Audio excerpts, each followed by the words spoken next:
Jadi kalau Anda, maaf, sedang punya persoalan dalam kehidupan, ingin mendapatkan solusi, maka Allah kemudian menarik kita. Ayo, lakukan amalan-amalan yang mendekatkan diri Anda kepada Allah Subhanahu wa taala. Saya berikan logika begini. Tahan. Lihat sini sebentar. Anda punya masalah dengan handphone. Maka Anda mau pergi kemana untuk memperbaikinya? Tukang handphone. Anda punya masalah dengan mobil, pergi kemana? Bengkel mobil. Anda punya masalah dengan TV, pergi kemana? Tukang TV, tukang servis. Baik, yang tahu persoalannya, Anda datang ke situ. Sekarang yang mau saya tanyakan, Anda dekat dengan tukang bengkel, dekat hubungannya.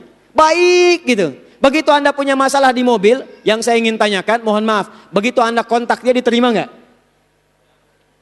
Kontak nih, saya punya masalah di mobil, bisa nggak bantu? Diterima nggak?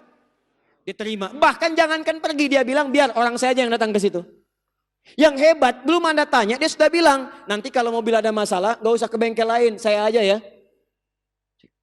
Mau bayar, ditolak, saking dekatnya Anda dengan orang itu. Sekarang kan yang punya solusi Allah, yang punya rizki Allah, yang punya ilmu Allah, yang punya segalanya Allah.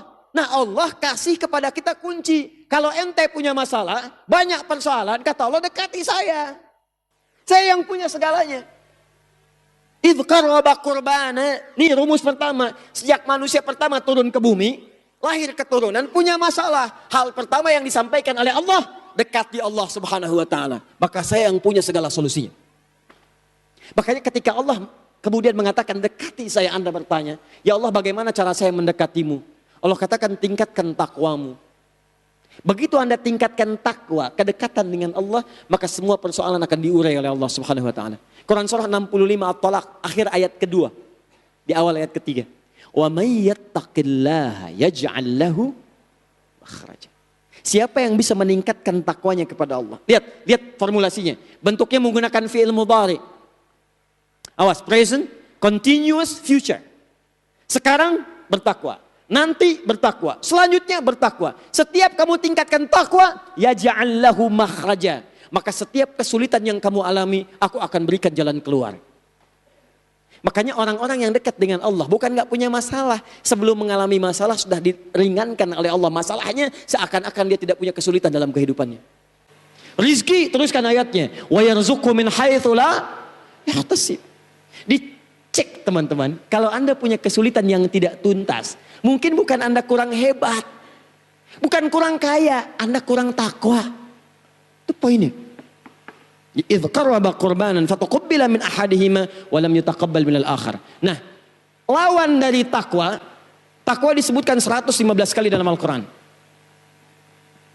Turunannya amal saleh. Ya, jadi kalau Anda bertanya bagaimana cara bertakwa, turunannya amal saleh. Salat itu takwa. Karena itu ketika kalimat takwa disebutkan pertama di Quran, Al-Baqarah ayat kedua, amalannya salat. Ayat ketiganya, dzalikal kitabu la hudal lil. Siapa muttaqin itu? Ayat tiganya, alladzina yu'minuna bil ghaib wa yuqimunas. Orang takwa itu salat. Jadi salat bagian dari takwa. Puasa itu takwa. Makanya ketika orang puasa tujuannya meningkatkan takwa. Al-Baqarah ayat 183. Ya ayyuhalladzina amanu kutiba alaikumus kama kutiba alal ladzina min. Apa tujuannya? La'allakum tattaqun. Orang haji muaranya takwa. Al-Baqarah ayat 197, paling kanan sebelah atas. Al-hajju ashhurum ma'lumat faman farada fihinna al-hajj fala rafatha wala fusuqa wala jidala fil hajj wa ma taf'alu min khairin ya'lamuhu Allah wa tazawwadu fa inna khairaz zadi taqwa. Takwa. Anda berhaji meningkatkan takwa. Anda sholat meningkatkan takwa. Anda puasa meningkatkan takwa. Baca Quran meningkatkan takwa. Jadi kalau Anda punya masalah, tingkatkan ini. Maka Allah akan urai segala kesulitannya. Minimal Allah tanamkan ketenangan dalam jiwa Anda. Ya, jadi coba deh ibu misalnya antum ikhwan sedang punya masalah nih. Ya, begitu ada persoalan, ambil wudu, sholat. Datang ke masjid, tahiyatul masjid. Atau di rumah misalnya sholat wudu, minta sama Allah. Begitu antum selesai sholat, minimal hati akan tenang. Gak percaya silahkan. Walaupun masalah seketika belum tuntas, tapi hati Anda tenang. Makanya orang-orang beriman dari sejak dulu, bahkan para nabi sebelumnya, itu sholatnya luar biasa. Antum kenal Nabi Zakaria? Kenal. Luar biasa. Cuman di Lampung yang kenal Nabi Zakaria. Orang Mesir aja nggak kenal. Nabi Zakaria. Nabi Zakaria punya masalah. Nikah dengan istrinya. Fisik sudah sepuh. Rambut memutih. Fisiknya letih. Istrinya divonis secara klinis menopause dan mandul. Mustahil punya keturunan. Apa yang beliau kerjakan? Sholat. Begitu sholat minta sama Allah. Diabadikan di Quran surah ketiga Ali Imran ayat 38 sampai 39. Paling kanan sebelah atas. Hunalika da'a Zakaria rabbah. Di mihrab itu Nabi Zakaria bermohon kepada Rabbnya. Qala Rabbi habli min ladunka dzurriyyatan thayyibah innaka sami'ud du'a. Ya Allah, mereka mengatakan aku nggak mungkin punya keturunan. Mereka katakan aku punya keterbatasan. Maka aku mohon kepadamu yang tidak punya batas. Tunjukkan kepada mereka ya Allah bahwa Engkau Tuhan yang tidak punya batas. Engkau pasti mendengar doa saya. Kalau pada yang maha mendengar saja tidak mengabulkan, lantas kepada siapa lagi saya mesti memohon? Disebut semua turunan doa. Apa yang terjadi? Tiba-tiba belum selesai sholatnya masih berdiri. Belum salam. Masih berdiri disebut qaimun. Sedang sholat disebut yusolli, belum salam. Turun ayat 39, baca teruskan. Fanadathul malaikatu wa huwa qaimun yusolli fil mihrab. Turun malaikat, sedangkan beliau masih berdiri dalam sholatnya. Belum selesai sholat. Menyampaikan kepada beliau, Annallaha yubashshiruka biyahya. Allah kasih kabar gembira, istrimu akan mengandung, punya anak namanya langsung dari Allah Yahya. Seakar dengan kata Al-Hayyu, artinya hidup.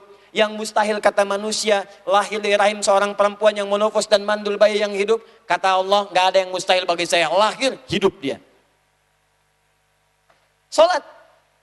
Nabi Ismail, salat. Quran surah 19 ayat 55. Nabi Isa, salat. Quran surah 19 ayat 31 sampai 33. Nabi Musa, salat. Quran surah 20 ayat ke-14. Salat. Jadi ketika Anda diminta salat, Allah nggak butuh dengan salat Anda. Anda sujud tidak akan pernah menurunkan status Allah sebagai Tuhan. Tidak sujud nggak turun status. Yang butuh kita. Makanya ketika kita salat semuanya doa. Para ulama mengatakan as-salatu hiya doa. Salat itu doa. Dari mulai takbir sudah berdoa. Allahu Akbar, Allahumma ba'id, doa. Wajjahtu, doa. Ruku, doa. Subhana rabbiyal azim, subhana rabbiyal azim bihamdi, subhanakallahumma bihamdika, Allahumma ighfirli, doa. Duduk di antara dua sujud, doa. Rabbi ighfirli warhamni wajburni, dan seterusnya, doa. Tahiyat, doa. Semua doa. Pertanyaan saya, dari semua salat yang ditunaikan, berapa doa yang terkabul? Dudukkan minta, warzukni. Ya Allah berikan saya rizki. Maghrib minta 3 kali, Isya 4 kali, udah 7 kali minta tuh. Habis sholat masih minta juga, ya Allah berikan saya rizki. Yang tadi apa? Yang tadi warzukni. Oh. Nah, lawan dari takwa itu nafsu namanya, nafsu. Nafsu ini disebutkan juga sama 115 kali dalam Al-Quran. Tuh. Takwa mendorong pada kebaikan, nafsu mendorong pada keburukan. Celakanya, teman-teman sekalian, lihat baik-baik. Celakanya nafsu inilah kemudian yang dimanfaatkan oleh satu makhluk untuk mendorong melakukan perbuatan dosa besar. Awas, nafsu punya kecenderungan berbuat buruk. Dari mana taunya? Quran surah 12 ayat 53. Wa ma ubarni'u nafsi, paling kiri sebelah atas. Innan nafsa la ammaratun bisu. Awas, innan nafsa la ammaratun bisu.